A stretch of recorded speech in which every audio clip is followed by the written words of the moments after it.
Katabi ka lagi ni Risa Ontiveros. Malaman yun. Ako po, malaman. Amaya, papakita ko yung laman. Ay, naku, lupet. Ha? Tinanong ba nga si Risa Ontiveros ni Willie kung kadit mo siya? Nako! O ano nga, mas? Right? Oh, bite. Natulala yung host. Sabi nung host, oh shit. Yari ako dito. Interview ka ng interview. Kabit mo ba daw siya? Yan ang isang matinding katanungan ngayon. Yamas, kabit mo ba si Ontiveros? Yun ang tanong. Ha? Gago! Hindi, tinatanong lang naman niya ni Attorney Guanzon. Ha? Kabit mo ba? Naku, usapang kabit. Gago! Kaya, yan yung koneksyon doon sa usapang kay Rabi Tulfo, ha? Gago! Hindi, wala naman tayong pakialam, mga kababayan. Ano ba pakialam natin kung kabit siya? Hindi, halimbawa lang, ha? Halimbawa lang. Pero sinasabi ko, wala akong alam. Di ko alam. Di ko talaga alam. Wala. Tsaka parang, ano, kaya bang tiisin ni Ontiveros yung mukha ni Llamas? Itsura pa, no? Gago! Hindi ko talaga alam. Wala, honestly ha, this is the first time na narinig ko ito na parang kino-confirm or may mga bidyong lumabas. Hindi ko alam ha. Wait lang. Ituloy natin. Chotomate. Easy lang kayo ha. Alam mo, Dio, ako, Yes, ma'am. I'm very, very friendly. Politiko din naman ako, nag-commissioner ako, lahat ng mga ito, nagbigay ng tulong sa akin. Sige, magbangayan tayo. Sasabihin ko sa public, yung mga iba dyan sa inyo, you try to bribe me, Naka? or try to bully me, Naka? or told me to appoint so-and-so in their province. Diba? Oh, try to bribe me. Remember, Comelec chairman siya. Para doon sa mga probinsya nila. Para sa mga balwarte nila. Nako. Yan na nga ba sinasabi ko eh. Yan na nga ba sinasabi ko eh. Di ba? Kita nyo? Kita nyo, Galawan? Remember, Comelec dati to, commissioner. So, ang daming alam nito sa mga politikong binibili siya, binabayaran siya. Tinatry palang bayaran. Hindi siya pumayag sa bayad. So tinatry bayaran para ayusin yung mga probinsya kasi tandaan nyo ang mga party list. Usually balwarte yan eh. Sa mga probinsya kumukuha yan ng boto. Balwarte yan. Sabi niya nga, don't try me. I know. Diba, Dio? Yes, Kaya ma'am. ako, I have manners, diba? Kaya, hindi ko sila gagalawin kung hindi nila ako binibisit. Ito si Llamas eh. Wala ka ng trabaho, political analyst ka na bigla. Ay po, wala ka ng PhD. Wala ka nga PhD po. Ang lutong nun. Llamas, kung ako sa'yo, umuwi ka na sa nanay mo. Umiyak ka dun. Mantakin mo dun. Mantakin mo ha. Mantakin mo yung sinabi niyang yun. Ha? Wala ka lang trabaho, naging political analyst ka na. Wala ka nga PhD. Mga kababayan, kung pagdating sa edukasyon at edukasyon, isa ito si Madam Attorney Rowena Guanzon, ang malupit ang edukasyon. Yeah? Matagal ko na sinasabi sa inyo to. Hindi pa ito bumabanat kay o yung hindi pa siya parang sumaside sa mga Duterte supporter. Ano ko na ito eh, kasi nakikita ko ito magsalita. Yung logic nito, sabi ko, lalim. Di ba? May mga halimbawa, si Harry Roque, sa kabilang kampo o sa middle side, maaring may mga ayaw sa kanya dahil nasa Duterte siya. Pero alam nilang matalino. Grabe yung accomplishment ng utak ni Attorney Roque. Ito rin, ganun din. Kahit nasa kabilang side to noon, nakikita ko, sabi ko, mahirap banggain to. Ang talino nito, yayariin ka nito. Yan yung mga, sana, ako honestly, isa sa dapat inilalagay sa Senado. Ako walang biro, hindi ako nagbibiro. Ito ang dapat isa sa mga nasa Senado. Ito ang mga style Marcoleta din eh, di ba? Dapat ito. Para talagang kung sino mang opisyal, whether DDS, DDH, o ano pa man, matatakot pag ginisa ni Attorney Rowena Guanzon. Dapat ganun eh.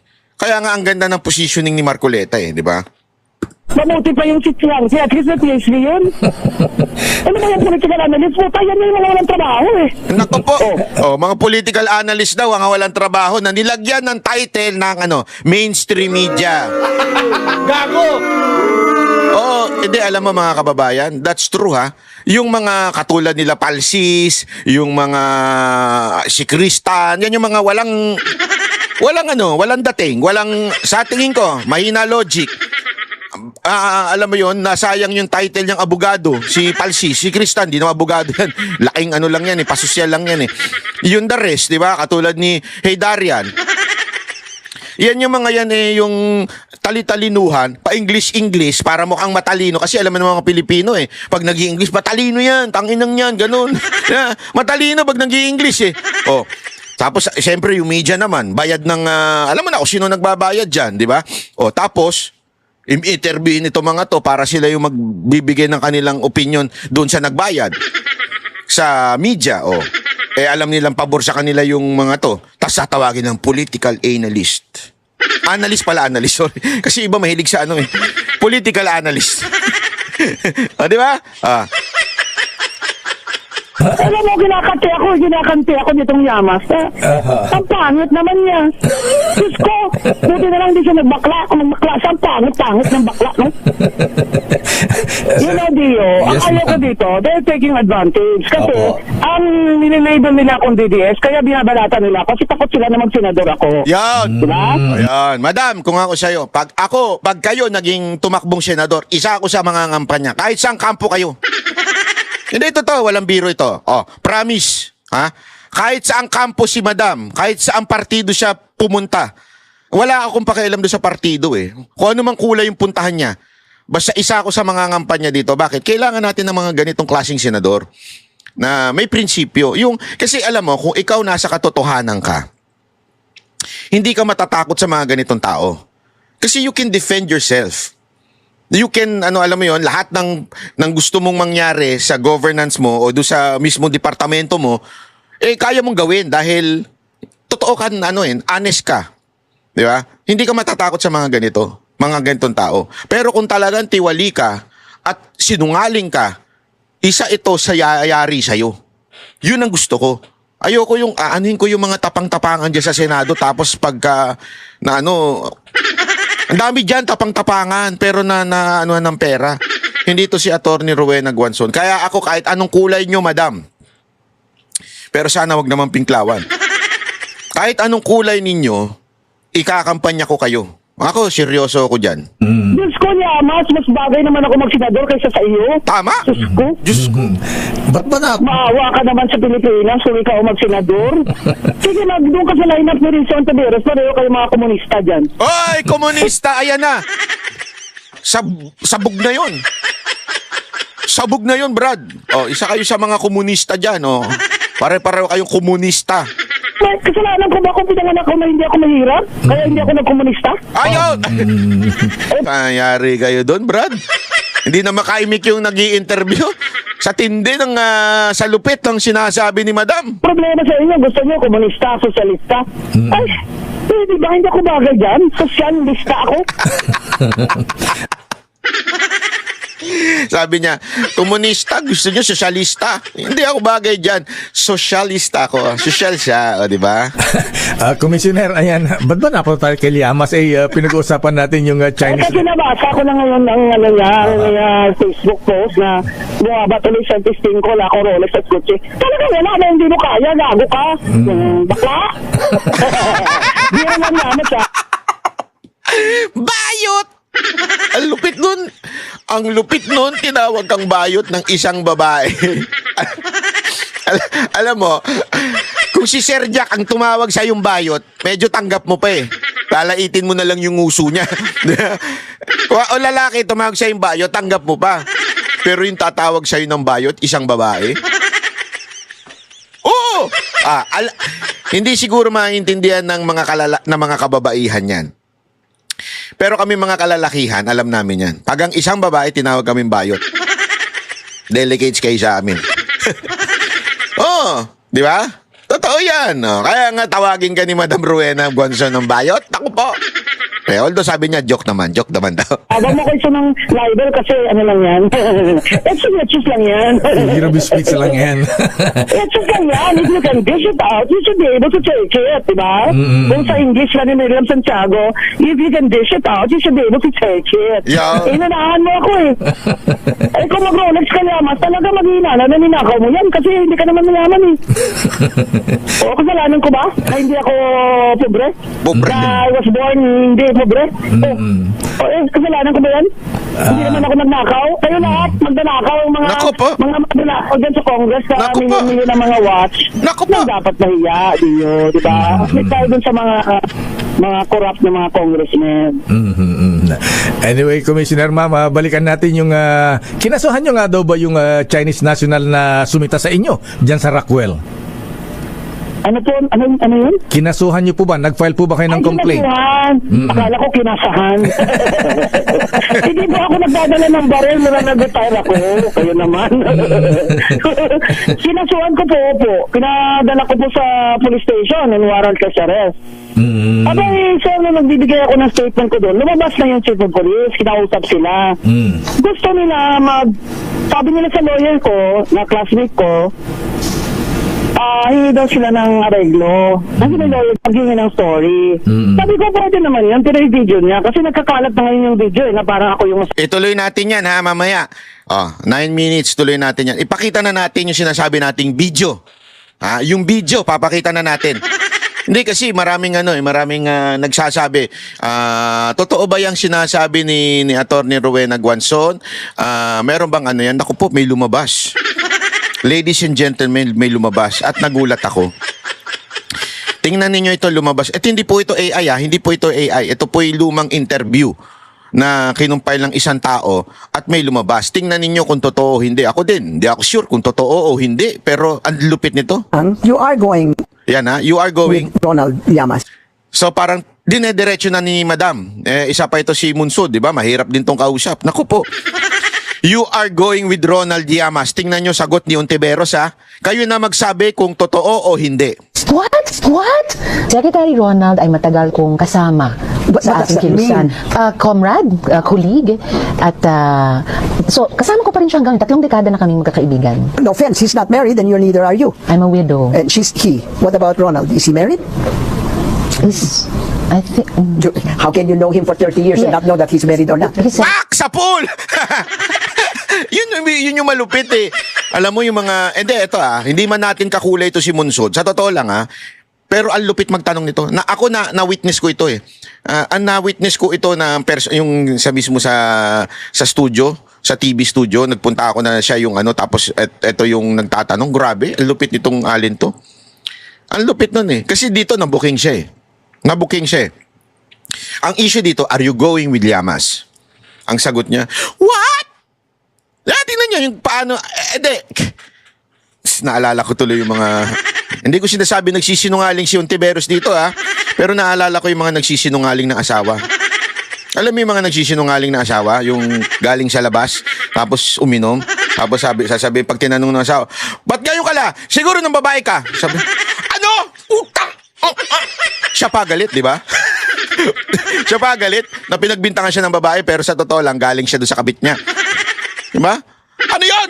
Ano siya sabi mo dyan? Yung mga ganung reaction, hindi, alam mo, yung mga kalalakihan na nanonood sa aking may kabit ngayon, alam yan. At yung mga kababaihan na kabit ngayon, alam din po yan. Yung ganyan dahilan na, ano yun? Ano yun? Tignan yung reaction ni Ontiveros Ronald Llamas. What? Secretary Ronald...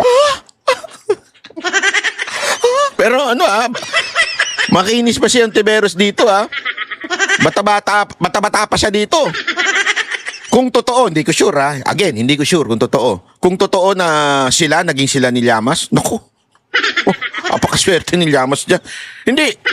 Sa itsura ni Llamas, kahit sino maging jowa nung swerte. Swerte ni Llamas, hindi swerte ng jowa. Alam mo kasi ako, yan ang isang hobby ko Totoo walang biro. Hobby ko yan. Hindi man babae po. Makinig muna kayo kasi kayo mga bintangero kayo Hobby ko umupo ng mall. Uupo ako ng mall, titingin ako ng mga magjojowa. Tapos sasabihin ko sa inyo kung sino ang swerte at hindi. Halimbawa, kita ko yung jowa, magdalawang jowa. Pangit yung lalaki, kunwari, tapos maganda yung babae. Sasabihin ko, swerte nung lalaki, oh. Pangit nung babae, ang ganda nung babae, pangit. Ganun ako sa mall, nanonood. Kaya huwag kayong dadaan sa harap ko kung daladalan yung jowa nyo, ha. O kaya sasabihin ko naman, pangit yung babae, ang ganda nung lalaki. Ang swerte nung babae, oh. Laki nung nung lalaki, laki nung muscle. Di ba? Eh dito, kahit sino i-partner mo kay Llamas, ang swerte nung nilamas. Tuloy natin yung sagot niyan. What? Ronald Llamas. What? Secretary Ronald ay matagal kong kasama What sa does ating that mean? kilusan. Sa ating kilusan. Lumalabas no? Mga lingwahe ni Madam. Eh ngayon, hindi niya na sinasabi yan. Hindi niyo na binabanggit siyang kilusan, comrade. Ayan o, comrade. Yan ay mga terminolohiyo na alam na natin kung saan galing. Di ba? Tapos nagagalit sila pag tinatawag silang ganyan, tapos sasabihin nila, red tagging. Kanino ba nang galing? Kilusan, comrade, red tagging. Oh. Alam mo, akala ko, joke-joke lang yung mga, kasi hindi ko talaga alam yung kay Llamas na tinatawag nilang komunista si Llamas. Hindi ko alam. Honestly, hindi ko kasi kilala yung ano na yun Tapos nung nakita ko, bakit kaya nila tinatawag na komunista? Nung napanood ko to, comrade pala siya ni Ontiveros. Comrade, kulig, at so kasama ko pa rin siya hanggang 3 dekada na kami magkakaibigan. 3 dekada. 3 dekada na siya magkakaibigan. No, fair. Kami ni Jay, wala pang 2 taon o 3 taon magkakasama. Pero lahat ng baho ni Jay, alam ko na, mula kasingit-singita ng baho kasi yan, hindi naliligo Biro lang Alam ko kasi nanonood yung hayop na yun dito Hindi totoo. 3 taon pa lang kami magkakasama ng Banateros. Pero alam na namin ang karakas ng bawat isa. Kaya nga kung papanoorin nyo yung Vox Populi, kabisado na namin yung bitawan ng isa. Itong isang to, ganito, ito, daldal nito, ito si ganito, tahimik, ito si ganito, ganyan. Alam na namin yan. At alam na rin namin, lalong-lalo na, ang mga background nila sa mga kababaihan. I mean, asawa nila, kayo naman Ilan ang anak nila, sino-sino yung mga naanakan nila, yung mga ganon. Alam na namin yan, kabisado na namin. At alam namin kung sino may asawa at sinong wala. Alam namin. At alam din namin kung sinong takusa at sinong hindi. Pero si Ontiveros, 30 years niya nang kasama si Llamas, comrade. 30 years sa kilusan kasama. Nung tinanong, She's not married and neither are you. I'm a widow. And he. What about Ronald? Is he married? I think... How can you know him for 30 years and Yeah. not know that he's married or not? yon, nayari siya doon. 30 years mo nang kasama, hindi mo alam kung kasal yun. Ito isang malaking kasinungalingan, di ba? Ito sa laging ko talaga sa tingin ko kasinungalingan. Hindi mo alam kung may asawa o walang asawa yung for 30 years mo nang kasama sa kilusan. Kasama't mo sa kilusan. Kami nga, kasama lang namin sa Banateros, alam na namin ng lahat Wala pang 3 taon. Pag nagkikita kami once a week. Di ba? Pero alam na namin lahat kung sino may asawa, kanino kami mag-iingat, sino hindi namin iimbitahan, ganun. Kasi alam namin, yung isa't isa, 3 years pa lang or less than 3 years kami magkakasama. Ikaw 30 years, hindi mo alam may asawa? Nagtinginan pa sila ni Isa pa yung isang yun. Alam mo ba't ito mga mga kakampwit mga pinklawan, mga dilawan, pare-pareho sila ng karakas ng lifestyle ng buhay, Ba't kaya? Hindi natin alam. Nagsimula yan dun sa kapatid ng presidente ni Wala akong sinasabi. He's separated. Pangatlong dahilan, ang unti-unting pagmamaniobra at pagsakop ng kaliwa sa pamamahala ng gobyerno Nino? at ang kanilang napipitong takeover ng ating bansa. Tila kaya ay hawak na hawak ni Ronald Llamas at ang kanyang mga kakosa sa leeg ang Pangulong Aquino. Grabe to ang tinding revelasyon to. Tandaan nyo, Chief Justice to. Chief Justice to. Ang daming alam niyan pagdating sa mga kaso-kaso. At sinasabi niyan diretso, unti-unti nang nasasakop ng pamahalaan ang gobyerno natin ng makakaliwa. Kanino? Sino? Ito, si Llamas. Forget his first name. This man is Natin mo, ayan. At ang kanilang napipitong takeover ng ating bansa. napipintong takeover. Nino, ayan oh, nakasulat na dyan. Separated. Pangatlong dahilan, ang unti-unting pagmamaniobra at pagsakop ng kaliwa sa pamamahala ng gobyerno at ang kanilang napipintong takeover ng ating bansa. Tila kaya ay hawak na hawak ni Ronald Llamas at ang kanyang mga kakosa sa leeg ang Pangulong Aquino. Sino may hawak? Si Llamas. Ang lupit. Ang lalim pala nito ni Llamas. Magaling pala talaga itong mag-Llamas. Hindi, ang lalim niya. Hindi ko akalain to. Honestly, hindi ko akalain tong ganitong klaseng karakas ni Llamas. Forget his first name. This man is history before he is even current events. Llamas is back to say, one, as if to prove a clean conscience and also to shove it in our faces, that he owns even more communist high-powered guns than the AK-47 taken by the police at the scene of an accident, where initial reports put his son.